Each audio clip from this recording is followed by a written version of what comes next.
이사야서 46장 28절 말씀입니다. 여호와의 말씀이니라.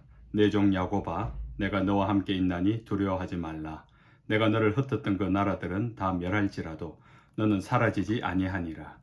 내가 너를 법도대로 징계할 것이요 결코 무죄한 자로 여기지 아니하리라 하시니라. 이사야서 46장은 하나님의 심판의 말씀을 기록하고 있습니다. 특별히 애굽에 대한 심판과 이스라엘 백성에 대한 심판의 이야기를 가지고 있는데요.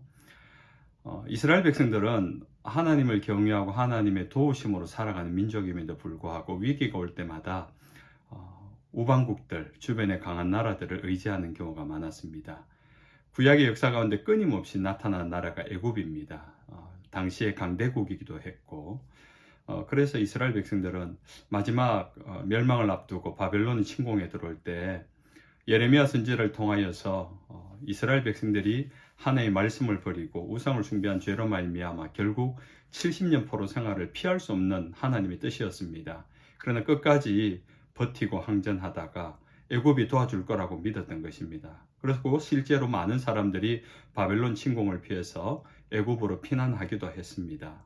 그러나 하나님께서 오늘 말씀을 통하여서 그 애굽을 심판할 것이라고 합니다. 아무리 강대국이라도 하나님 앞에서 범죄함으로 심판을 당하게 되는 것입니다. 근데 오늘 우리가 눈여겨봐야 할 것은 이방 나라인 애굽이 심판을 받을 것이고, 또 나아가 이스라엘 백성을 침공하고 멸망시킨 바벨론도 하나님의 심판 가운데 있다는 것입니다. 세상 모든 나라들이 하나님의 때에 정확하게 심판을 당합니다. 그리고 물론 이스라엘 백성들도 심판을 받습니다. 그러나 두 심판이 다른 것이 있습니다.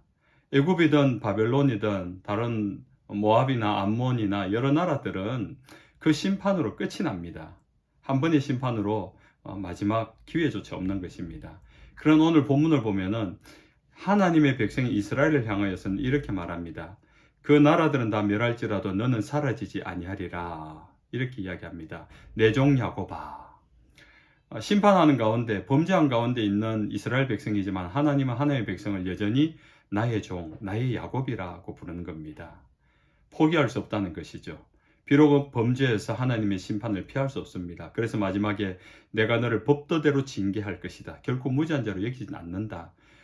죄를 그냥 얼렁뚱땅 넘기지는 않는다는 것입니다. 죄는 죄대로 심판을 하되 하나님의 백성은 다른 이방 나라들처럼, 하나님을 믿지 않는 나라들처럼 심판 한 번으로 끝나는 것이 아니라 그 심판은 회복을 목표로 한 하나님께서 새롭게 은혜를 주시려고 이루시는 심판이라는 것입니다. 결국 그 심판과 징계는 하나님의 사랑의